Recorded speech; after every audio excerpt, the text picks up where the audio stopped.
Hey, ambitious woman, we have a very special, exciting upcoming opportunity for you. Meet us in Phoenix, Arizona, April 21st to the 23rd for our 5th annual No Summit. If you're facing burnout and you need some time to relax, you want to take your business to the next level and really dig in and grow with like-minded women, this is the place you need to be. Find out all the details in the show notes or head over to summit.thenowomen.com. See you there. Welcome to the High Achieving Female Podcast, powered by No, where we believe high achieving female leaders deserve to be known. Here, you're going to get the tips, tools, and inspiration you need to network, grow, scale, and balance your business, career, and life.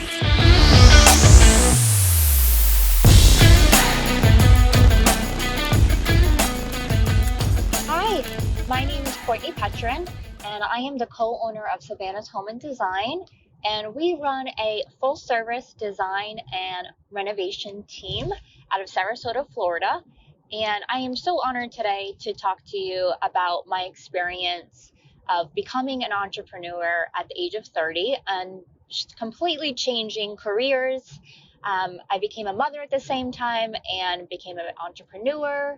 We started our business, and this all pretty much happens at the same time.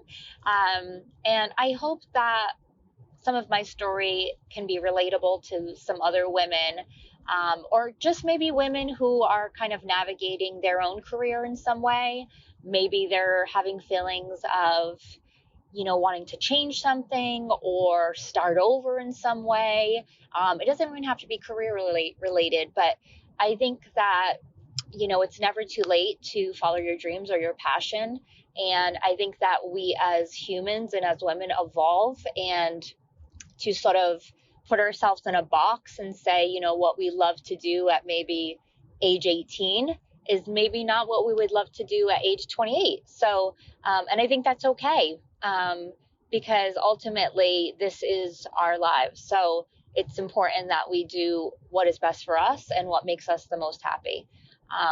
So thank you so much for having me today. And I started out in a completely different field. I did not start out in interior design by any means.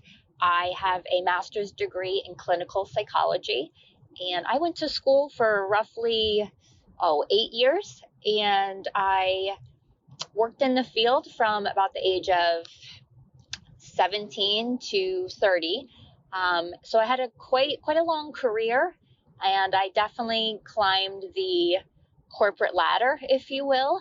And I did everything that I had hoped to set out to do. I graduated with my master's. I got a great job. All of the goals that I kind of set in place for myself, I achieved. And there was a lot of highs, there was lows, but there were also a lot of highs. And during this whole process of kind of chasing this, dream or this goal, I was often extremely anxious, depressed, I would say. I was very run down, tired, exhausted. And I know that had a lot to do with just overall fatigue. But I think that for me, I just kind of set out to achieve this goal and to do this. And at the age of 17, I really didn't ever ask myself if that was going to make me ultimately happy or fulfilled. There was always something that I was chasing, and I thought maybe it's my role, maybe it's the job I'm in, but there was always this sort of void that I could never quite fill. And at the age of 30, I got pregnant with our daughter, Savannah. And what sort of happened that year was a realization of this, I guess, sort of clarity from being pregnant and from kind of planning to be a mother, was just sort of like really digging deep into what was going to make me truly happy and what that looks like. And I realized that I had been running away from something in me for a long time that I didn't really have a name for or could identify with, and that was being an entrepreneur. And it was always something that was in me because I always felt that I could run my own business and I could be successful in my own way, and I could have a full vision for my life. And I, often struggled with authority internally, and I didn't have an attitude of I could do it better, but I certainly had a feeling of, well, I wouldn't do it like this, and I wouldn't treat people like that.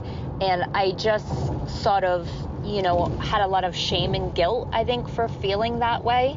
And I never really thought of it in a positive way. I always thought of it in a negative way.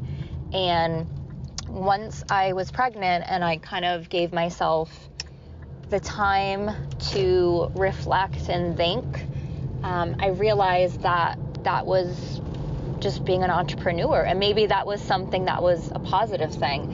And so my husband and I made plans to follow a dream that that we had put off for a number of years. My husband and I always wanted to get into design and renovation together. My husband's been in the renovation field forever, and I, obviously went on another course, so we decided it's now or never. And we also, with that, had the dream of moving to Florida. We lived in Massachusetts our whole lives, and it wore on us. There wasn't the same sort of opportunities we felt. There wasn't going to be the same sort of pursuit of happiness that we were looking for, or the lifestyle we were looking for.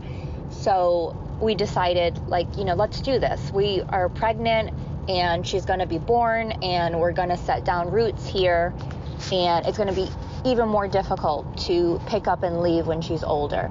So we decided to sell our house, and we packed up and we moved everything, our whole lives. We lived in our travel trailer for about 7 weeks, and we waited for our rental to be available so we could move into a proper house. But we lived in a travel trailer with our newborn and our dogs. Started our business. We got our LLC, and we started flipping homes in Sarasota and Bradenton. And we sort of always just had that goal. That was our goal, was to just flip homes. It was never really on our radar to work for clients. It was never something we were against. It just wasn't something that we even kind of fathomed, to be honest. And we started flipping homes, and it was just sort of this huge transition of becoming a mother, becoming an entrepreneur, a business owner, that all kind of happened between the ages of 30 and 31. And a lot of people, I'm sure, thought I was crazy because, here I was, a new mother, dragging my child, a 4-week-old to Florida with no sort of certainty of a job or a promise of a job, or, we were basically living on the funds from selling our home in Massachusetts and putting it all into starting this business. So, I'm sure a lot of people sort of had their opinions about that, in addition to the fact that I had spent, the better half of 8 years getting a master's degree. And now here I was basically starting over with a new career. And it just, to me, didn't seem crazy. It felt so calming almost. It was such a pure clarity of, this is what I'm supposed to be doing. And there wasn't any sort of fear of, I'm going to fail or we're going to fail. My husband and I have always relied on one another and have always felt that we will get through the toughest of times together, because we have in the past, and we haven't had the easiest of lives. And we felt that this would be another challenge that we could overcome. And we have. And it's not to say that being an entrepreneur is easy, because it's not easy at all. It's extremely difficult. It's extremely hard work. Owning your own business is very hard work. The pressure, the mental load and emotional pressure of owning your own business and being responsible to not only pay yourself, but if you have, employees or a team, that pressure is sometimes mounting. Working in renovation itself is extremely stressful. And then you add on, working with people and clients and vendors and the trades, and there's so many moving parts. And at the end of the day, you're the only one who's responsible. And so it's not easy. And there's been many times where it's like, man, why are we doing this? And is this worth it? When you're when you're broke, or you're questioning if you can pay, next month's rent, or it's really sort of depleting in every way, in every sense of the word. But you do it because you love it, because this is your passion and you love it. And I love the challenge, and I also love being able to be in control of my life in all ways, of working when I work, and spending time as a family when I want to, and with my daughter, and running our business as I see fit with my husband, and treating people like I want them to be treated, and picking the clients that I want to work with, and all of those things that are important to me in the vision for our lives. It's all worth it. So I just sort of want to say that it's never too late to kind of take the full reins of your life. And if that means, you've spent, I'm still paying off my student loans, so it's something that still I carry with me, but all of that education from my psychology degree has completely carried into interior design and working with clients and just being business minded. And was not in any way in vain.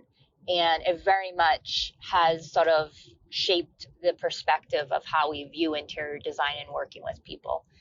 So no matter what you've done, it's never too late to reevaluate your life, and maybe the phase that you're a different season that you're going into with your life, to reevaluate what's important to you and what's going to make you happy. And sometimes maybe it's not all about money. Maybe it is about just happiness and being content. So I hope that other women can sort of see that you can change the course of your life, whether that's personal or professional. And it can be a positive thing, and it can be something that empowers you. And I certainly feel that way. That doesn't mean it's not hard, because it's extremely difficult. There's a lot of highs and lows in being an entrepreneur, and there's a level of commitment and focus that's required of you to be an entrepreneur and to own your own business. So it's certainly not for the faint of heart. But I think the only way that you'll succeed in it and continue to do it is if you have a true love and passion for it. You can't be an entrepreneur or a business owner and not have heart for what you do. So I hope that people are able to tap into their heart a little bit from listening to this, and what makes them happy and what is right for them. And maybe not feeling so ashamed or guilty or bad that maybe you don't fit into the corporate job you're at, or maybe you don't fit into the role that maybe your parents had set out for you, or the path that other people have maybe put in front of you. And, that you can kind of find that confidence and space to kind of stand on your own 2 feet and look directly at what you want. So I hope this inspires someone, and I really do hope that everyone follows their dreams in some way. Thank you so much for having me. I'm very honored, and I hope to be on here soon to talk to you guys again. Thank you. Bye.